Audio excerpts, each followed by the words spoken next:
আসসালামু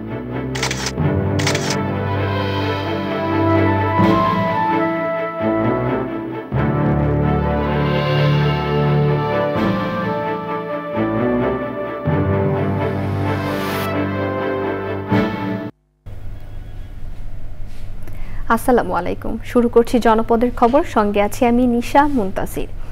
এখনকার সংবাদ আয়োজন একই সঙ্গে চ্যানেল আই এর ইউটিউব চ্যানেল এবং চ্যানেল আই এর ওটিটি প্ল্যাটফর্ম আই স্ক্রিনে লাইভ স্ট্রিম হচ্ছে।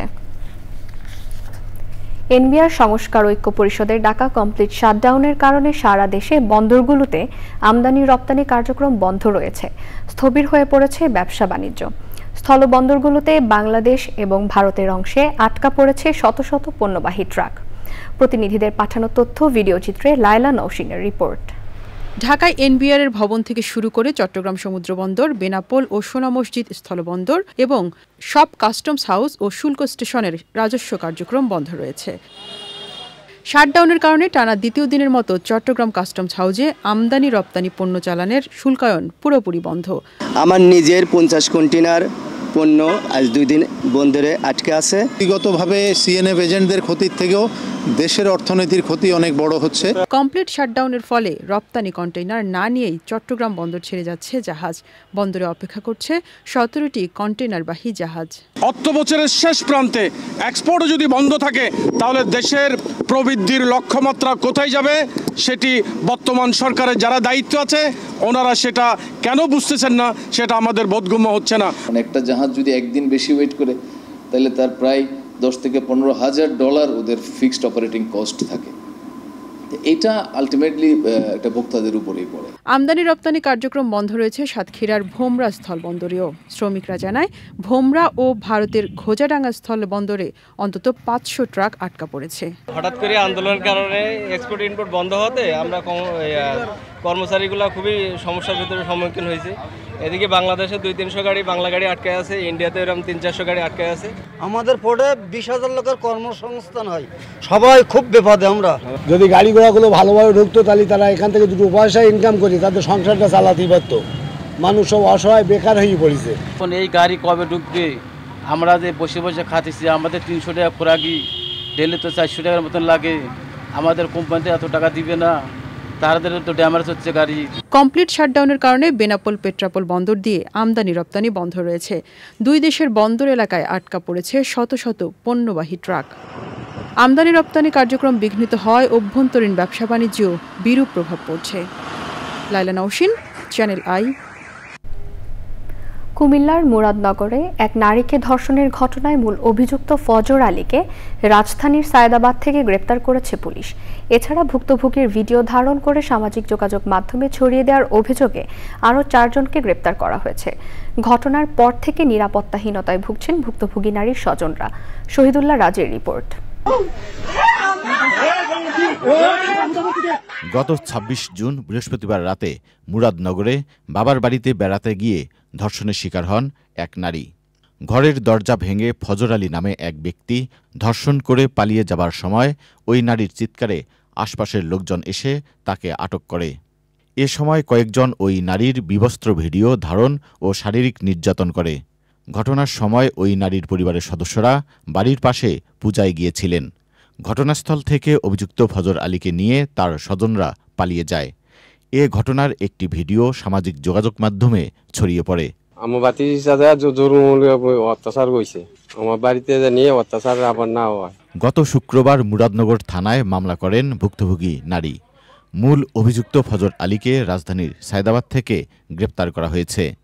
ভিডিও ধারণকারী ও সরবরাহের অভিযোগে কুমিল্লার বিভিন্ন স্থানে অভিযান চালিয়ে অনিক, সুমন, রমজান এবং বাবু নামে 4 যুবককে গ্রেপ্তার করেছে পুলিশ।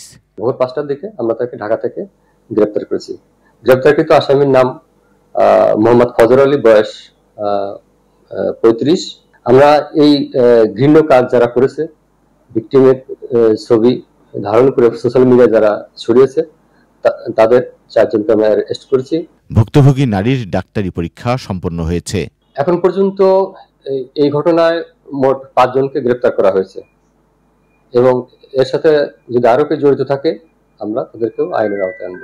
ঘটনায় আরও কেউ জড়িত থাকলে তাদের বিরুদ্ধে ব্যবস্থা নেওয়ার কথা জানিয়েছে police. Shahidullah Raju, channel I, Dhaka. নোয়াখালীর হাতিয়ায় এক কিশোরী ও গাইবান্ধার গোবিন্দগঞ্জে এক শিশু ধর্ষণের শিকার হয়েছে। হাতে অভিযুক্ত যুবককে গ্রেপ্তার করেছে আইন শৃঙ্খলা বাহিনী। অপরদিকে গাইবান্ধার গোবিন্দগঞ্জে গণপিটুনিতে নিহত হয়েছে অভিযুক্ত হাবিল মিয়া। নোয়াখালীর দ্বীপ উপজেলা হাতিয়া থেকে এক কিশোরীকে অপহরণ করে ধর্ষণের দায়ে এক যুবককে গ্রেপ্তার করেছে আইন শৃঙ্খলা বাহিনী। গ্রেপ্তার জাহেদ হাসান উপজেলার সোনাদিয়া ইউনিয়নের চরফকির গ্রামের বাসিন্দা। র্যাব 11 এর সিনিয়র সহকারী পুলিশ সুপার মিঠুন কুমার কুণ্ডু বিষয়টি নিশ্চিত করেছেন। গাইবান্ধার গোবিন্দগঞ্জে 6 বছরের এক শিশুকে ধর্ষণের অভিযোগে হাবিল মিয়া নামে এক ব্যক্তি গণপিটুনিতে নিহত হয়েছে। গতরাত 12টার দিকে গোবিন্দগঞ্জ উপজেলার কাটাবাড়ি ইউনিয়নের পলুপাড়া এ গ্রামে ঘটনা ঘটে। স্থানীয়রা জানায় হাবিল মিয়া 6 বছরের একটি শিশুকে ফুসলিয়ে তার বাড়িতে নিয়ে ধর্ষণ করে পালিয়ে যায়। পরিবার জানতে পেরে শিশুটিকে গোবিন্দগঞ্জ উপজেলা স্বাস্থ্য কমপ্লেক্সে ভর্তি করে। এ ঘটনায় থানায় মামলা হয়েছে।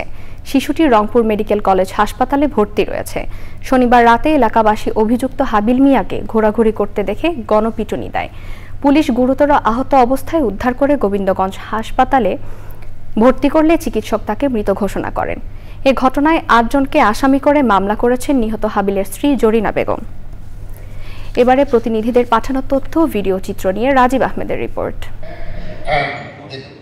রাজশাহীতে Bangladesh society of medicine regional summer summit হয়েছে। প্রধান অতিথি ছিলেন রাজশাহী মেডিকেল বিশ্ববিদ্যালয়ের উপাচার্য অধ্যাপক ডক্টর মোহাম্মদ জায়েদুল হক। চট্টগ্রামে চিটাগং ইন্ডিপেন্ডেন্ট ইউনিভার্সিটির সামার 2025 সেমিস্টারে 6 শিক্ষার্থীকে স্কলারশিপ দিয়েছে Korean শিল্পগোষ্ঠী young one corporation.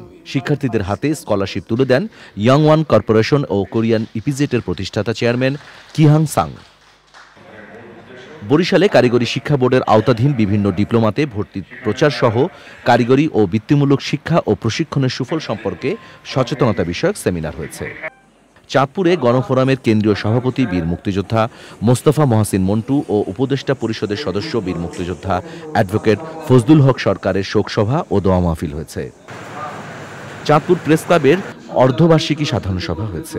Press ক্লাবের সাধারণ সম্পাদক কাদের পলাশের সঞ্চালনায় সভায় সভাপতিত্ব করেন সভাপতি রহিম বাদশাহ। বাগেরহাটের খাউলিয়া ইউনিয়ন বিএনপির দ্বিবার্ষিক সম্মেলন হয়েছে। সম্মেলনের সভাপতি মোহাম্মদ সেলিম মিয়া, সাধারণ সম্পাদক এনামুল হক ও সাংগঠনিক সম্পাদক পদে মাস্টার আব্দুল আলিম নির্বাচিত হয়েছেন। গাজীপুর সদর উপজেলার বাঘের বাজার এলাকায় আওয়ামী লীগের প্রভাবশালী নেতা সাখাত হোসেনের বিরুদ্ধে জমি দখল, ভয়ভীতি প্রদর্শন ও সন্ত্রাসী কর্মকাণ্ডের অভিযোগে সংবাদ সম্মেলন করেছেন ভুক্তভোগী পরিবারের সদস্যরা। এ বিষয়ে জয়দেবপুর থানায় একটি অভিযোগও দায়ের করেন তারা। জামালপুর বিজ্ঞান ও প্রযুক্তি বিশ্ববিদ্যালয়ের ডিবেটিং সোসাইটির 2 দিনের বিতর্ক উৎসব শেষ হয়েছে। নোয়াখালীর বেগমগঞ্জ উপজেলার নরউত্তমপুর ইউনিয়ন বিএনপির সাবেক সিনিয়র যুগ্ম সাধারণ সম্পাদক মাহবুব আলম তপনকে কুপিয়ে হত্যার চেষ্টার অভিযোগ এনে সংবাদ সম্মেলন করেছে তপনের পরিবার। ক্ষুদ্র নৃগোষ্ঠীর সাংস্কৃতিক প্রতিষ্ঠান আইন 2010-এর প্রস্তাবিত সংশোধনী বাতিলের দাবিতে রাঙামাটিতে সংবাদ সম্মেলন করেছে পার্বত্য চট্টগ্রাম নাগরিক পরিষদ। সম্মেলনে লিখিত বক্তব্য পাঠ করেন নাগরিক পরিষদ জেলা সভাপতি মোহাম্মদ সোলাইমান। Rajib Ahmed, channel I. দর্শক, জনপদের খবর আজকের মতো এই পর্যন্তই। একটু পর কৃষি সংবাদ দেখার আমন্ত্রণ জানিয়ে শেষ করছি। ধন্যবাদ সবাইকে।